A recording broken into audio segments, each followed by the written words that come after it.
Okay, well, the light's very bright. Okay.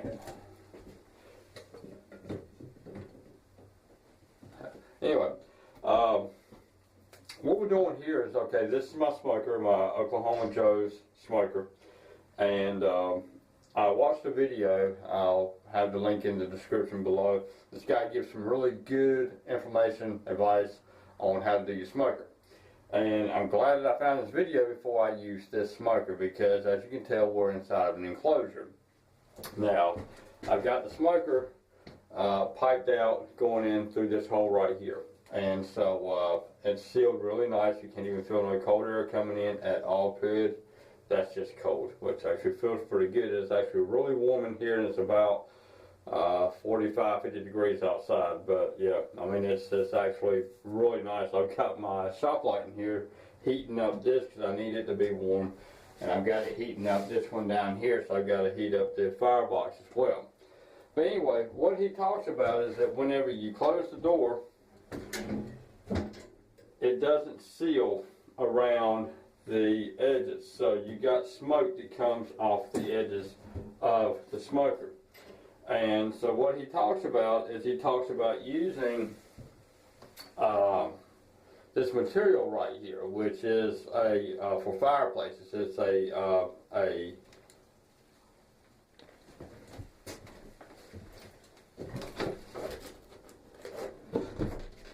okay, anyway, thought somebody was outside. That was actually the wind blowing. Anyway, this is used to go around your fireplace doors. But this was the original one that I bought. And this right here, as you can see, it's not the right material. It's too thick, and it's a round. Okay, so I bought 2 rolls of that, and I tried to use it, and I wasted $16. So you don't want to get this for this grill.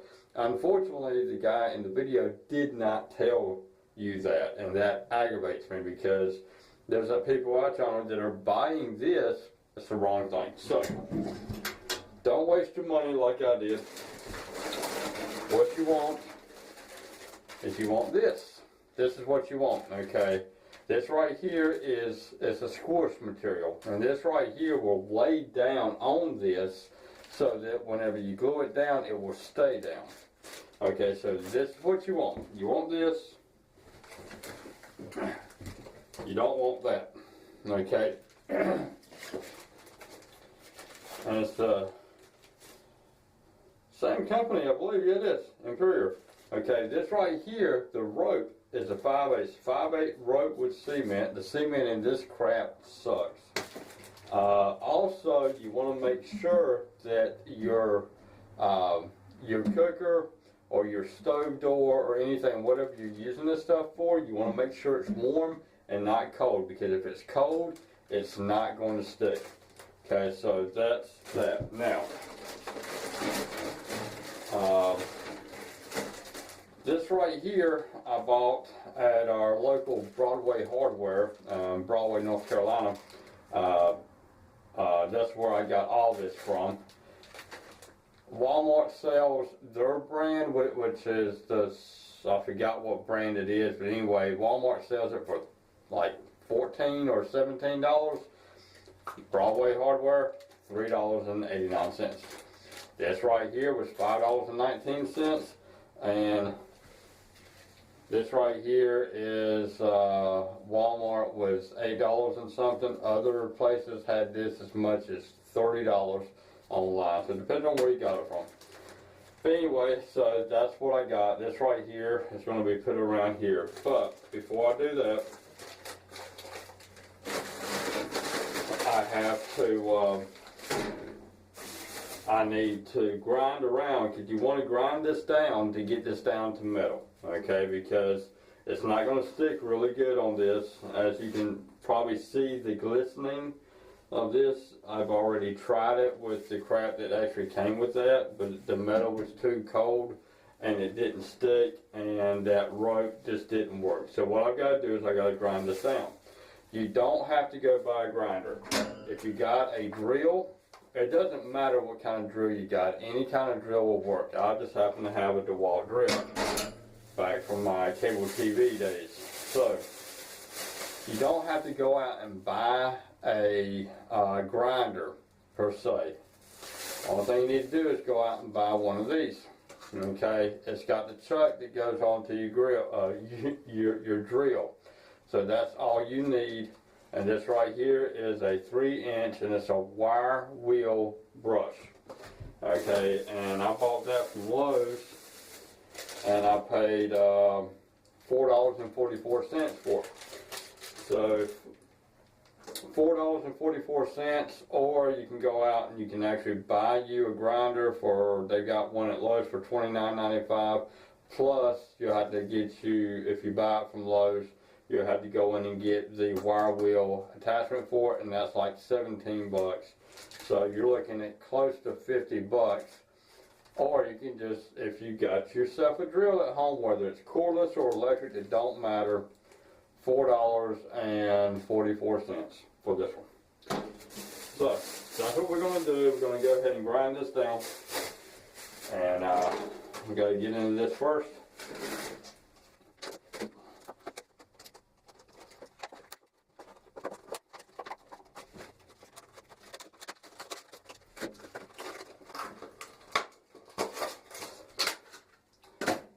Okay, and now take this. Be a lot easier if you have on gloves.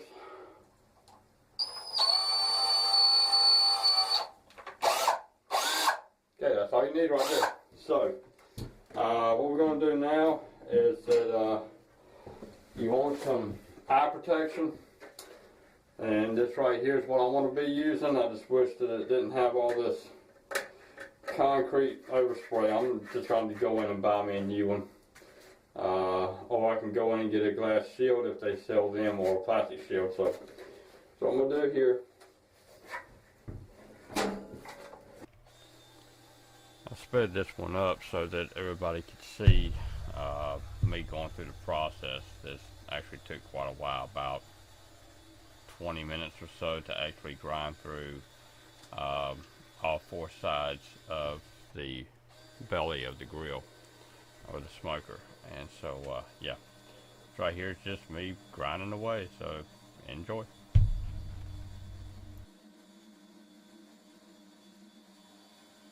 But I'm going to get this cleaned up, and then what we're going to do next is that we're going to put in the seal or put in the cement down, and then get it setted. We've got to find out, I think you got to let it set for like 5 or 10 minutes, and then we'll go ahead and put down this flat rope. So that's what we're going to be doing, so we'll do that in just a minute. Okay, what we're doing right here is that we are applying the cement well, actually squeezing it out of the tube, putting it onto a piece of scrap wood, and then I'm using my finger to put the cement on the edge. Now you want to put the cement on each section first. You want to cut your rope, and then your flat rope, you want to stretch it, it'll give, and then you cut it, and then you place your cement, and then you immediately put your strip down. Okay, you do not sit there and do the entire thing with cement and then lay your strip down, because it will not work. It will actually dry on you. So you do not want to do that. So what you want to do is that you want to make sure that you do each section at a time. Like me, I did the top first, then I did my bottom, and then I did each one of the sides. So rule of thumb, always make sure that you put the cement on first, then your strip, then go to the next section, cement first, then strip. But you want to make sure that you cut everything first as well. So it goes on pretty quick, pretty easy.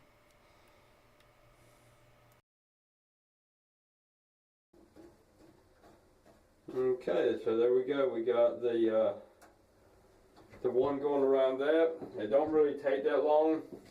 It's just keep in mind that whenever you go to put this stuff on, you gotta already pre-cut your pieces, and then only put it on one section at a time. So go ahead and do your top, do your bottom, and you can stretch this stuff out just a little bit. So go ahead and stretch it out some, and measure it. Don't just lay it down yonder and cut it because you'll be wasting it. So just stretch it out some and then place your cut and then do the same thing for your bottom. Well, you go ahead and measure out this one. You want to just come out just a little bit, not much off the sides. I mean, that's a little bit too much off that side. Just like here, there's too much there. There's too much here. So you just want to basically mark it to where it just comes barely off the edge from each one. Stretch it out to where it won't stretch out no more, but not too much. And then cut it, lay that down, take the other one, stretch it out and cut it, because these two right here are going to be identical. And then put them on, and then lay these down, because you want these to overlap just a little bit, but not too much. You don't want to actually fold it over. That's the reason why you saw me put some of this cement glue on top of it. And this stuff right here, after it dries, it just come right off your fingers. And just regular soap and water to get this stuff off, so you don't have to worry about having to get any special cleaner. So that takes care of that. Let's go ahead and close this up so it don't dry out on me. And so now, only thing I got to do is I got to do this one down here, and then that's it. And so basically this is how it's done. And you do the same thing with your firebox. And so that's what I'm getting ready to do now. So I'm going to go ahead and set this lid down. I don't need anything out of here. Nope.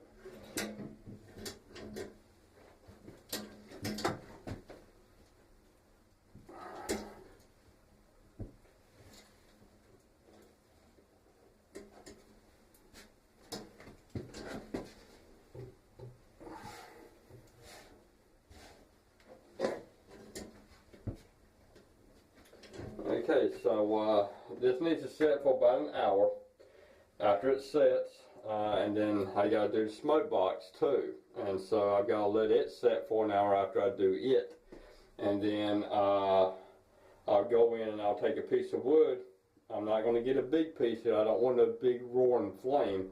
I just want a small piece to put in yonder to basically create some smoke so I can find out where I've got leaks at. Also, this thing needs to heat up some so that I can, so that it can finish sealing. It will actually allow the door to go down tighter once we've got a good seal done. So, okay, that'll be it for now. Thanks for watching. And so what I've got to do here is, this is where the firebox attaches.